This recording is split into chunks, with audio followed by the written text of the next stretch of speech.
Salut les traders, salut les tradeuses. Hello, hello. Allez, on va commencer par la première analyse de la semaine. Pourquoi? Parce que hier, je vous ai fait une autre vidéo à la place, c'est-à-dire mon gros retrait sur Top Step.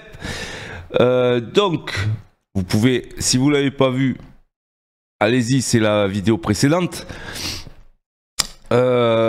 Et ça m'a permis de vous expliquer ce que c'était Top Step. Et peut-être que je ferai une vidéo sur la différence entre les prop firmes, c'est-à-dire Apex, Top Step. Pourquoi sur Apex on a plus de mal, ou j'ai plus de mal, on va dire, que sur Top Step? C'est dû tout simplement au fait qu'il y a une trailing drawdown. En fait, il faut être très clair, le trailing drawdown, c'est pas naturel, c'est pas du trading naturel, donc on doit adapter sa stratégie de trading au trailing drawdown, ce qui fait qu'on peut pas lâcher ses coups. Et donc voilà, c'est essentiellement ça. Et puis les autres petites règles qu'il y a qui sont là pour nous freiner en quelque sorte et pour nous mettre un petit peu en difficulté, et c'est là qu'il faut être stratège pour pouvoir aller retirer régulièrement sur Apex, malgré les règles, et sur toutes les autres prop firmes, et s'adapter aux autres prop firmes. Voilà, Top Step, je pense que c'est la meilleure solution pour ceux qui font du day trading. En tout cas, c'est la meilleure solution, mais le scalping est vraiment idéal aussi, puisque en fait vous êtes libre de faire ce que vous voulez, et quand vous êtes libre, c'est comme du trading normal, j'allais dire. Voilà, donc allez, l'analyse maintenant, c'est ce qui nous intéresse. Alors en ce moment on est sur la première semaine de formation de la nouvelle session. Donc hier c'était le premier jour, deuxième jour, donc la première semaine on applique toute la théorie, enfin on déroule toute la théorie, et à partir de la deuxième semaine, et ça pendant 3 semaines, on va faire que de la pratique en partage d'écran, du trading et que du trading. Voilà, allez, donc le Nasdaq, là vous avez en vue le Nasdaq. Bon. Alors moi, ce que je pense là, hier, pendant la journée, on a justement, j'avais mis cette zone, et au moment où ça arrivait sur cette zone, donc j'avais pris un trade moi sur cette zone ici weekly. Vous voyez, c'est une zone weekly. Et du coup, c'est vrai, là, en fait, quand je regarde le Nasdaq, on est là-dedans, en fait. Alors, c'est une grande zone, hein, entre les 21 000 et les 20 300, sur une grosse zone d'achat. Alors, vous allez me dire, ouais, mais c'est énorme. Oui, c'est énorme. C'est une grosse zone d'achat. Donc, ça veut dire que partout là-dedans, quand il y a des excès et quand on est sur une zone, j'essaie d'acheter. C'est comme ça. Donc là, on a les 21 000.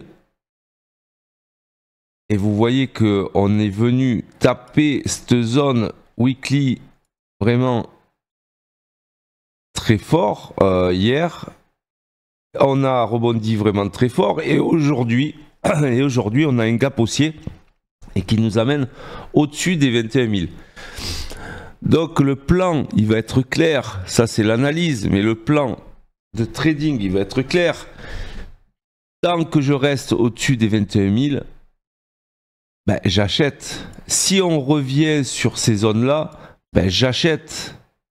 Vous voyez, en fait, c'est clair. Après, c'est sûr que si on part de tout en haut et qu'on a des patterns de retournement, on va dire comme ça, et que ça revient, ok, on pourra peut-être suivre suivre, vous voyez, et avoir des shorts. En fait, on peut tenter des choses.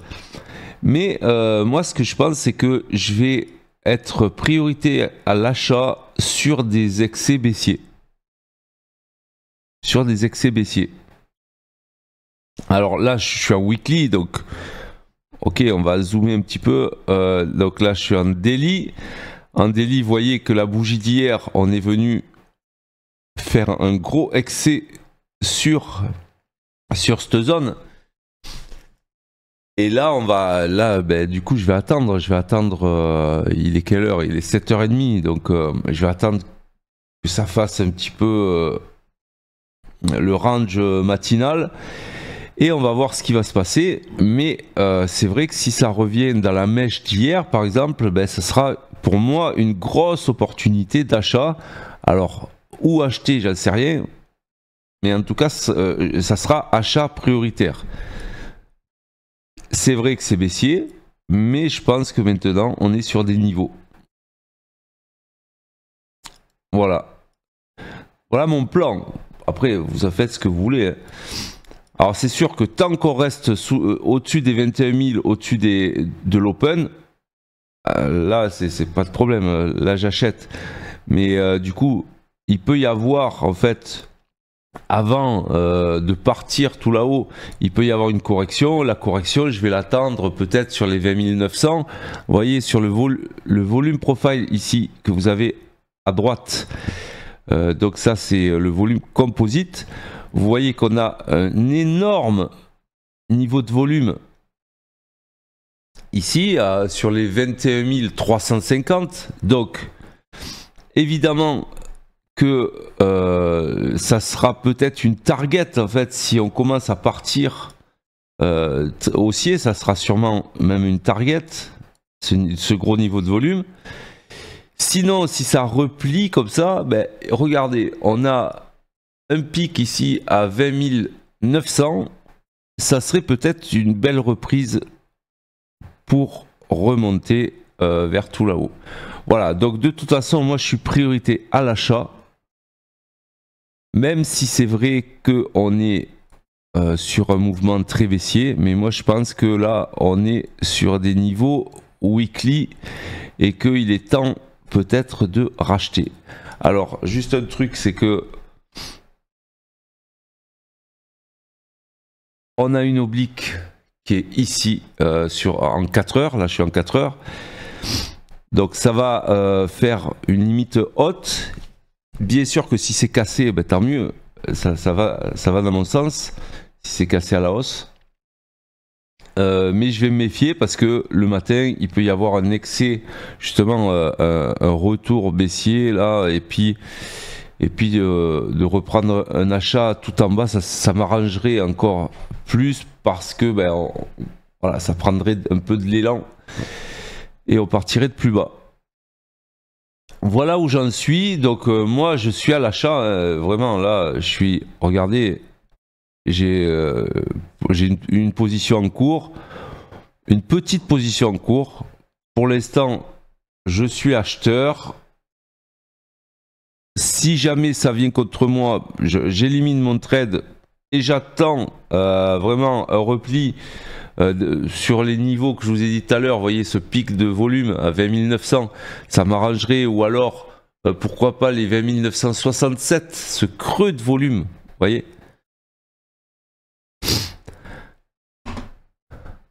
Alors juste un truc pour tous ceux qui font du ICT, les fair value gap, tout ça. Bon, moi j'estime que les ICT, fair value gap, n'ont rien inventé. En fait, c'est juste qu'ils ont remarketé tout ce qui existait déjà en price action, et donc là où il y avait des gaps, ils ont appelé ça fair value gap. Bon bref. Mais en réalité, quand on met des quand on met des volumes sur les gaps qui existent déjà, les gaps, en réalité, ça s'appelle des trous de liquidité, vous voyez. Et c'est ça, en fait, ce que vous appelez les fair value gap. C'est des trous de liquidité. C'est pas des imbalances, c'est des trous de liquidité. Donc, en gros, ce niveau-là, en fait, les market makers vont essayer de le combler. En fait, ils sont obligés de fournir de la liquidité partout sur le marché pour avoir une harmonie, en fait, Et donc, quand il y a des trous comme ça de liquidité, très souvent, ils reviennent. C'est pour ça que vous tracez ces zones-là pour attendre les retours. Et ça, en fait, ça risque d'être comblé pour pouvoir peut-être repartir à la hausse. C'est ça, en fait, qui se passe en réalité. Alors c'est sûr, quand vous êtes sur les CFD, vous pouvez pas le voir, vous n'avez pas de volume. Mais en fait, ces creux de liquidité, c'est ce que vous appelez les fair value gap, mais en price action, en gros, ça s'appelle depuis très très longtemps, avant ICT, ça s'appelle des gaps, tout simplement. Voilà. Mais ça correspond à des creux de liquidité, en fait, toutes ces bougies-là. Voilà, c'est juste pour éclaircir un petit peu les choses. Voilà, donc du coup, moi je m'attends à au moins toucher cette oblique. Et bonus, si ça casse l'oblique, eh ben, tant mieux. Voilà, je suis en position et j'attends. C'est priorité à l'achat pour moi aujourd'hui. Hein. Priorité à l'achat. Allez, on va faire le pétrole, Petrolus. Bim, waouh. Regardez, là je suis en 30 minutes. C'est assez énorme ce qui s'est passé hier et avant-hier et avant-hier en fait. Donc je vais prendre du recul. Je vais mettre en weekly. Waouh, weekly. Alors là c'est intéressant parce que regardez, ça fait des semaines que je vous dis on reste dans ce range, tout ça. Et, bon, il faudrait sortir du range. Et on avait acheté en bas, enfin voilà. Mais après, quand on était dans le range, c'était difficile de faire quelque chose. Mais là, non seulement on a cassé les ranges, mais on a cassé les obliques, on a tout pété en fait. Bon voilà, on a tout pété. Donc, là en weekly, d'ailleurs, celui qui avait joué la cassure ici de cette grosse oblique,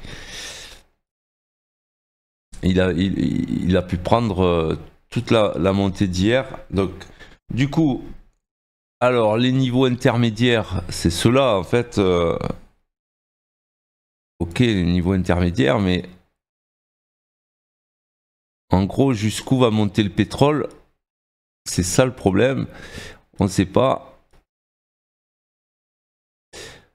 En tout cas, il s'est libéré de cette oblique. Alors peut-être qu'il faut attendre d'ailleurs un repli, un pullback pour retester l'oblique, j'en sais rien. Parce que là on est sur une impulsion assez forte, hein. On est sur la 3e, 4e bougie verte weekly. Bon, voilà, et peut-être qu'il va falloir s'attendre peut-être à un repli.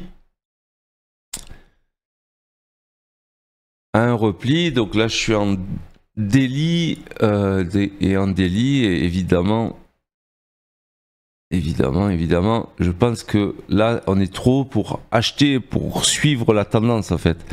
Les meilleurs niveaux, ça serait de revenir peut-être faire les pullbacks sur ces niveaux-là, sur l'oblique et tout ça. Donc du coup moi ça m'intéresse pas en fait comme configuration, puisque ce qui m'intéresserait c'est que ça revienne sur voilà, sur tout ça, c'est-à-dire entre les 75 et les 77, d'avoir un repli là-dedans et puis après de repartir. Donc ça veut dire qu'on peut peut-être s'intéresser à une vente ici pour choper ce repli. On peut peut-être s'intéresser à ça. Donc là il faut être très précis quand on vend, on va dire, contre la tendance de l'unité de temps supérieure. Et du coup il va falloir peut-être attendre des niveaux. Donc là sur 30 minutes on voit bien, hein, on a attaqué cette mini tendance. Est-ce que ça va aller plus bas? Moi je pense que oui. Et là moi ce que je pense c'est on peut accompagner en fait le pétrole pour arriver sur ces niveaux d'achat en fait qui serait pour moi, voilà, là il y en a déjà un. Quand on parle de zone de gap, voilà, là il y a déjà une zone de gap ici.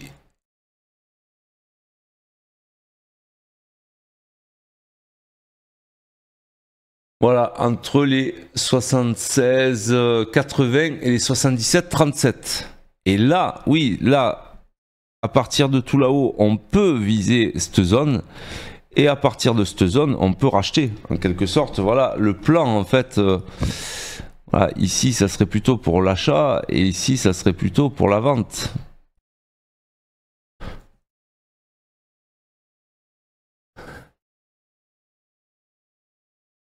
Voilà mon plan, en tout cas, tant qu'on reste sous l'open, ça serait plutôt vendeur.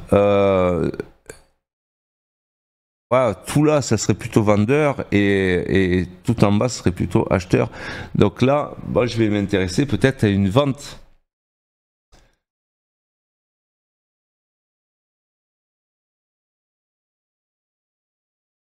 À une vente du pétrole. Je vais peut-être en prendre une maintenant, vous voyez.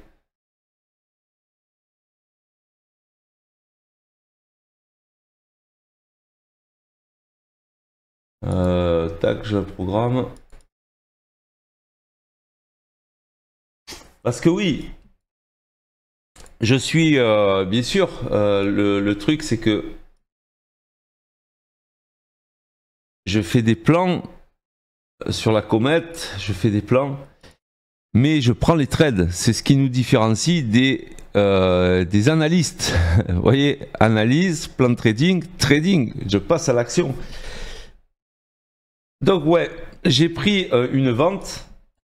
J'ai pris une vente parce que je trouve que c'est une belle opportunité. Alors je vais mettre mon... Alors, je vais vous montrer. Hein.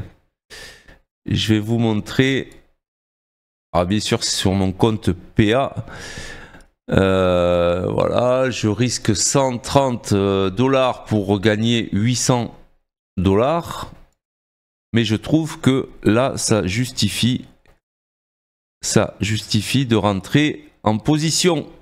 Voilà messieurs dames, une analyse, une position, what else.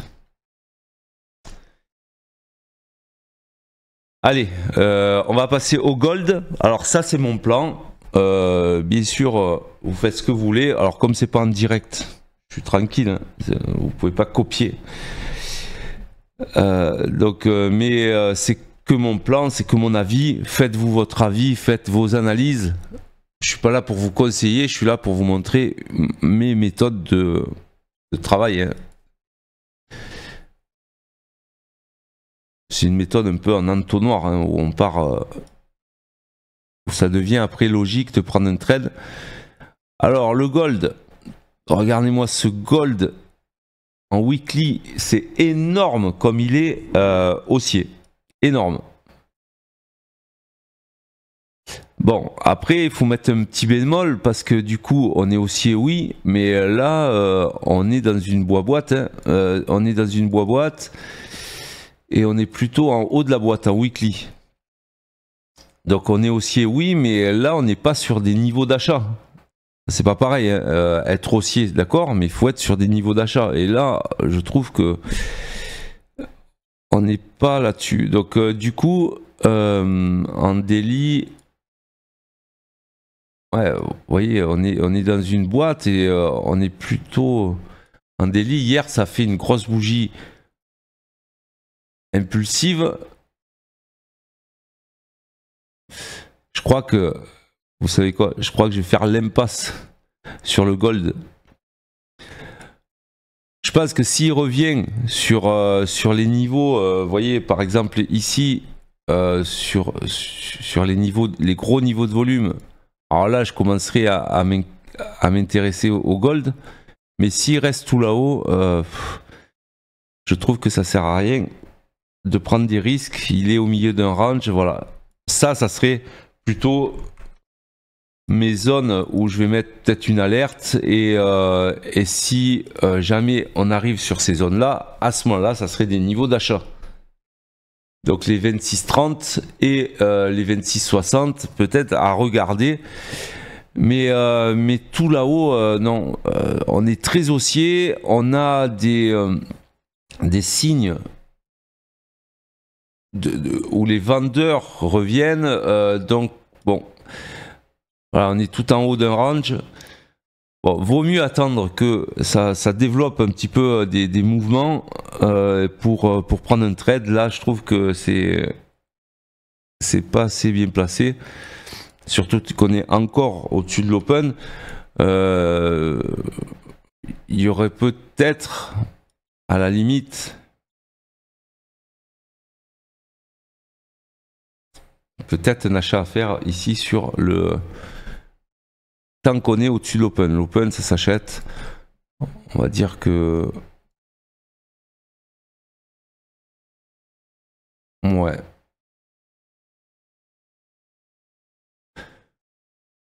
Pour revenir sur cette zone, ouais, peut-être.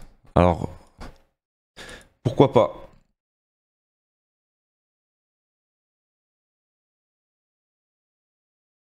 Pourquoi pas, pourquoi pas? Et à ce moment-là, ici, ici d'avoir peut-être une vente à faire sur les 2700. On a repassé les 2700. Les 2700, donc évidemment, peut-être que ce niveau-là, ça serait vendeur. Ok. Voilà. Et ce niveau-là, ça serait plutôt acheteur. Voilà mes plans, les gars, les filles. Voilà mes plans. J'ai pris une vente sur le pétrole. Une vente sur le pétrole qui est toujours en cours. Je vais laisser courir. On va voir. Ça a l'air bien parti. Il y a une zone de trou de liquidité à aller chercher. Donc, je vais laisser faire. Je vous dis à demain. À demain pour un nouveau Météo Bourse et pour mes analyses. Soyez très prudents sur les marchés et surtout, mettez des stops. Allez, salut!